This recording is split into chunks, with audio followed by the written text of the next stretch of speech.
Everyone, welcome back again. आजको भिडियोमा चाहिँ के हुनेवाला छ भन्दा चाहिँ like a normal day in my life. अन्तखेरि मैले हिजो पनि भिडियो पोस्ट गरेको छु, अन्तखेरि आज पनि पोस्ट गर्दैछु।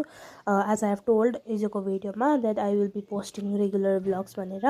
सो त्यही भएर आजको मेरो डेली एक्टिभिटिजहरू चाहिँ यो थियो। कतिवटा बिचको चाहिँ भिडियो बनाउनु नै बिर्सेछु भनौँ न होइन, र मैले कतिवटा क्लिप्सहरू चाहिँ क्याप्चर गरेको छु होइन। अन्त 12 बजी चाहिँ टर्न मेरो खाना बनाउने। सो मैले चाहिँ बनाएँ, अन्तखेरि त्यो क्लिप्सहरू पनि बनाउनु बिर्सेछु।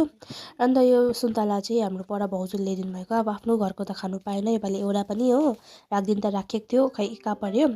अन्तखेरि यो चाहिँ हो हाम्रो, मैले प्याजी पनि बनाएको थिएँ। मैले खाना बनाएपछि एक्स्ट्रा डिस चाहिँ हुनैपर्छ हो। अन्त सिद्राको अचार जो चाहिँ चुलामै पोलेको उयो के भन्छ यो टमाटर। अन्त जाडो थियो आज, त्यही भएर चाहिँ बाबाले कोइला ताप्नु हुँदै थियो हो। त्यसपछि चाहिँ मेरो आफ्टरनुनमा कामै हुँदैन नि त, अन्तखेरि सुतेर उठेँ। त्यहाँपछि चाहिँ पर भाइ आयो पढ्नु। त्यहाँदेखि आजको भिडियो चाहिँ त्यति नै थियो। By by guys.